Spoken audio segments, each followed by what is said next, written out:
just briefly just say your name too, that. Okay, all right. My name is Joan Gannon.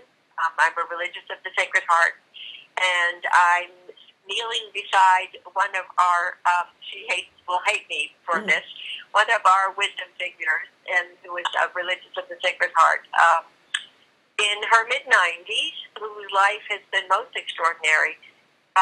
Her external life, but more importantly, especially for what you're about, her inner journey and life.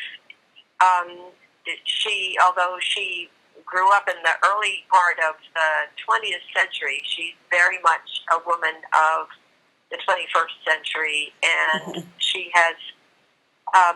never stopped being inquisitive and curious and asking questions and searching for a deeper and deeper relationship with God and a deeper and deeper understanding of what it means to be a human being. And so I thought of her as the best person to be the responder to your questions. So without any more information than that, I think I will hand Bea the phone. And Wonderful. What you need to know is that it's very hard for Bea to talk to someone that she can't see, and it isn't the machine. It's that she really has lost her sight. So I will, if she begins to talk to the wall instead of to you, I will point her face in my direction. Okay, wonderful. All right. Jenny, this is Bea Brennan. Wonderful to meet you. Wonderful to meet you. Hello, Jenny. Hi. So, let's see. I'm wondering if to start you could tell me what your life as a child was like, and then growing up before you became a nun, and then what made you decide to become a nun, just to get some of the early stuff going on. Would that be okay as a first question? Wonderful, yes. Because I had such a wonderful childhood. It's just so great to have a reason to look back on it. We lived on a little spit of land right in Queens, right outside New York, where my dad worked. But our house, which he had built because he was a builder, was just about 100 yards away from the Atlantic Ocean. So all my childhood was at the shore of the sea. And I think that really did have a huge effect. I remember we built our house, and outside my bedroom there was a kind of balcony.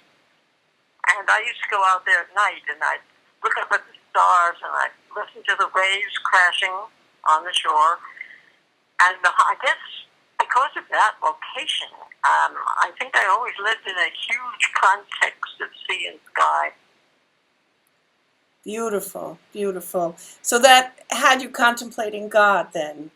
Pardon? Say that again? That had you contemplating God, nature. Well, I don't think I called it God then. It was just immensity. It was somehow or other life to me. It was dimensionless. It was just so huge. And did you? I'm so happy. And did you go? Where did you go to school? I went to St. Francis of Sales Elementary School. We had a parish, and Mother used to drive me up. I guess it was about a mile away. And parish school, simple parish school. And for high school, I went to Our Lady of Wisdom, which was conducted by the Daughters of Wisdom. They were a French-Canadian group, and it was supposed to be a good high school. So Dad said that'd be a place to go to high school. So I took the train every day and got off there at Ozone Park and had an ordinary high school, very happy one. And from there, you decided to go on to college? Well, I really was, I just fell in love with God. I guess it was in my early teens.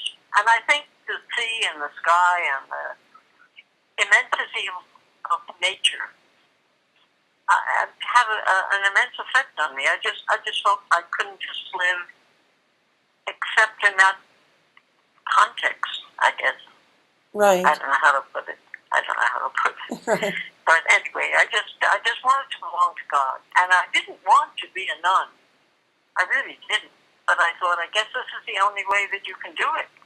And then I think if I had perhaps lived a century later, I might have thought maybe that there would be other ways that I could have done it. But in those days, if you really wanted to live and give your whole life to God from the beginning, that was the way you did it. Right. So, So how did you come to know the Sacred Heart, the Sisters of the Sacred Heart? well, that was a funny thing. I was going to enter. I went to high school with the Daughters of Wisdom, Our Lady of Wisdom School in Ozone Park, and I was going to enter with them because the religious order didn't even think me one way or the other. I just wanted to belong to God. So I thought, oh, well, I guess I'll enter with them. And they had an novitiate up in Canada. They were a French order that were founded by Grignon de Montfort. And I was really not at all attracted to religious life. I just was attracted to God. So I thought, well, I guess that's the context in which I have to put it. So my mother and dad thought I was too young. I was just, about 18, and why should I give my whole life away without ever living it? But Dad walked me up and down the beach and tried to convince me that I was too young to make such a decision, but they convinced a Jesuit that he was a friend of theirs, that he ought to come and tell me I had to wait a while, that I had to give my parents at least a year in which to think it over. So I agreed, and I'd gotten a friend of mine, and I tied for a scholarship in Manhattanville, so I thought, well, I could live the year being a freshman there, and going there, and thinking it over, and praying, and seeing whether or not this was okay. So I did. I took it and went there as a freshman, and at the end, I was supposed to get regular spiritual direction, because my dad said, the Jesuit friend of his said that I was too young to make that decision without a regular spiritual director. So, up at Manhattanville, I went into the first person I bumped into. We had a different confessor every day. So this was a Jesuit. His name was Donnelly. He worked at American Press, I remember. And I said, my dad says I need to have a spiritual director before I make a decision to go to religious life.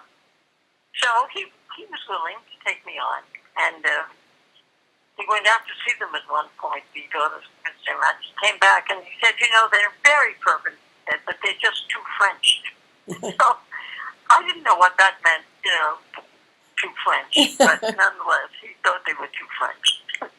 So he said, you really should finish Manhattanville, and then make the decision. So, since I had taken on the spiritual director, I said, well, that's what I'll do.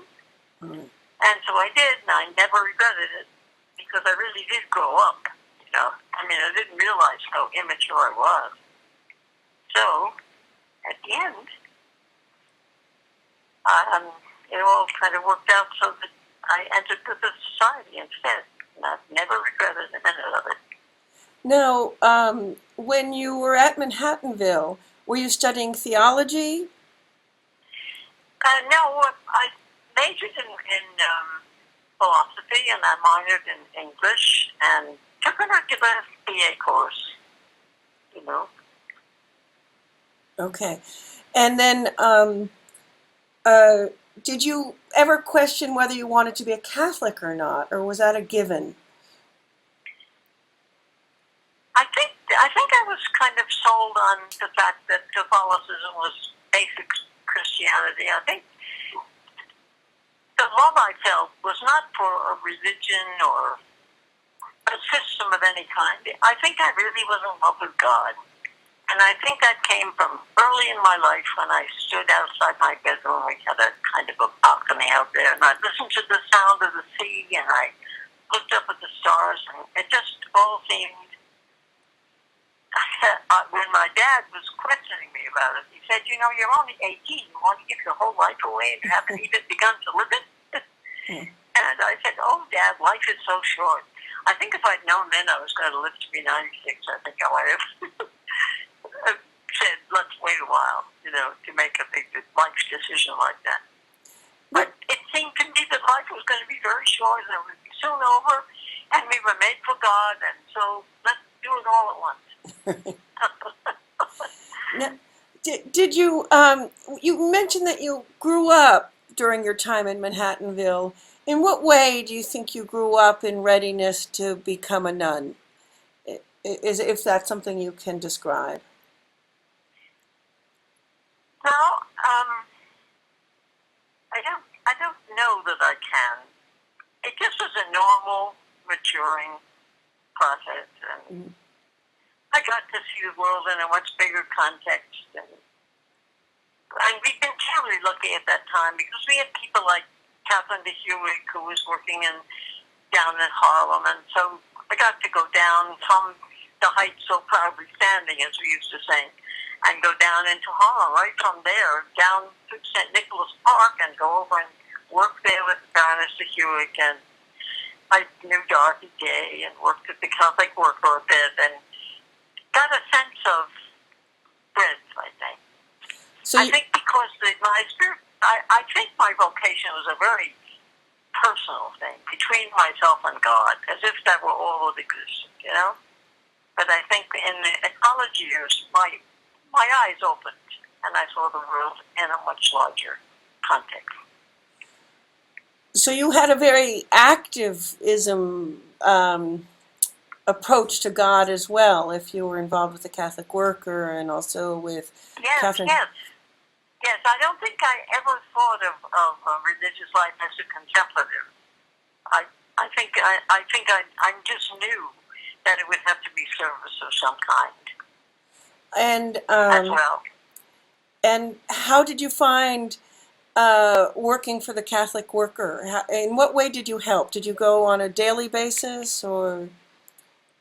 I don't think so. No, I think it was probably once a week, or maybe a couple of times a week. But the Friendship House, which was where the Baroness de Hewitt had her place, was right down just about 5 blocks away, but way down a cliff because Manhattanville was up on the Heights so proudly standing, as we used to say, and down at the base. I remember once Dorothy Day came to talk to the student body, and she said, "You know, you Catholics are sitting up here on the hill talking about charity, and the communists are down at the foot of the hill talking about justice." So she threw us back on our heels, you know. But we were right.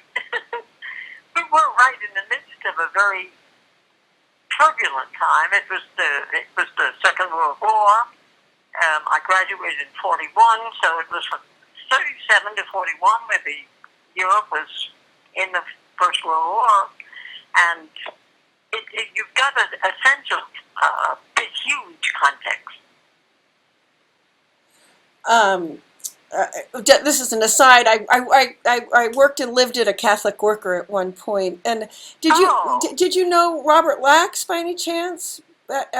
He also was at Friendship I heard the name, House. and I may have met him down at the Catholic Workers down in I was around Mott Street, you know, way downtown. We used to go just once a week by subway and get off and work there. We taught children to help them do their homework, that sort of thing. It was a very, you know, it was not at all a deep and wide commitment. It was just the kind of work you did as you were a college student. You know, you'd like to do some kind of work like that. Right. And I only went there once a week. But Friendship House. I did love Dorothy Day. Yeah, and Friendship House, you went once a week too? Friendship House? No, because Friendship House was nearer. Yeah.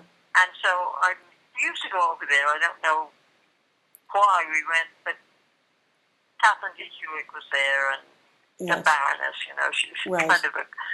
And it was a time that Thomas Merton was over there. Right. Coming. And I've heard his name a couple of times. Never saw him, actually. But he came over there to do volunteer work from Columbia, where he was. Right. But I never did meet him. I heard his name, but never met him.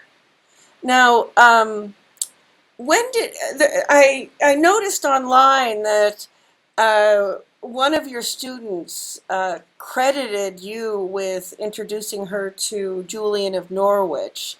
When did you come to know Julian of Norwich? Well, we had Mother Louise Keyes as our warden, and they used the English word warden for the counselor of the class.